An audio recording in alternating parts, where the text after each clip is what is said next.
கர்த்தருக்கு மகிமை உண்டாவதாக. இந்த மனமகிழ்ச்சி நன்னாளில் உங்கள் அனைவரையும் மறுபடியுமாய் நான் வாழ்த்தி வரவேற்கிறேன்.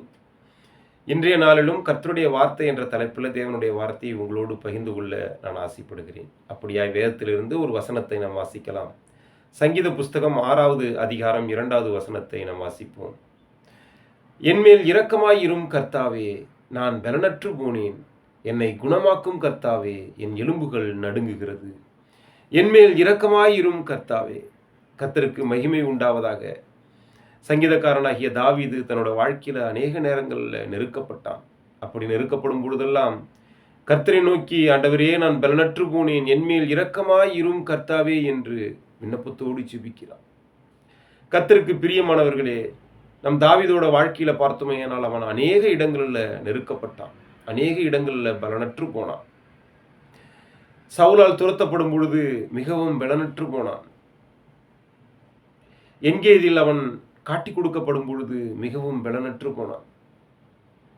சிக்லாக் பட்டணத்தில் அவனோடு கூட இருந்த ஜனங்கள் எல்லாவற்றையும் சூறையாடி கொண்டு போகும் பொழுது அவனும் அவனோடு இருந்த மனுஷர்களும் பலனற்று போய் மிகவும் அழுதார்கள்.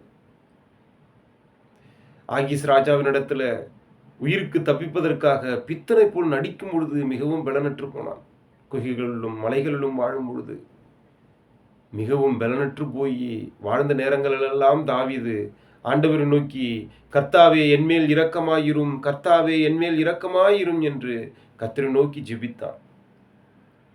அப்படியாப்பட்ட நம் ஆண்டவராகிய இயேசு கிறிஸ்து இந்த நாளில் நம்மோடு கடந்து வந்து நம்மளை பார்த்து சொல்லுகிறார், உங்களுடைய பலவீன நேரங்கள், உங்களுடைய குறைவுகள் உள்ள நேரங்கள், உங்களுடைய தகுதி இல்லாத நேரங்களில் என்னை நோக்கி, கர்த்தாவே என்மேல் இரக்கமாயிரும் என்று நீங்கள் கூப்பிட்டீர்களேயானால் நான் உங்களுக்கு மனம் இறங்க வல்லவராய் இருக்கிறேன் என்று ஆண்டவர் நம்மோடு இன்று பேசிக் கொண்டிருக்கிறார். கர்த்தருக்கு பிரியமான அன்பு சகோதர சகோதரிகளே, நான் உங்களுக்கு ஒரு சம்பவத்தை நினைவுபடுத்த ஆசைப்படுகிறேன். வேதத்தில் பர்திமேயு என்ற ஒரு குருடன் இருந்தான். அவன் அந்த வழியாய் நசரேயனாகிய இயேசு கிறிஸ்து வருகிறார் என்று கேள்விப்பட்டு அவரை நோக்கி, இயேசுவே, தாவீதின் குமாரனே, எனக்கு மனமிரங்கும் என்று சத்தமிட்டு கூப்பிடுகிறான். அவனை சுற்றி இருந்த மனிதர்கள் அவன் பேசக்கூடாதபடிக்கு அவனை அதட்டுகிறார்கள்.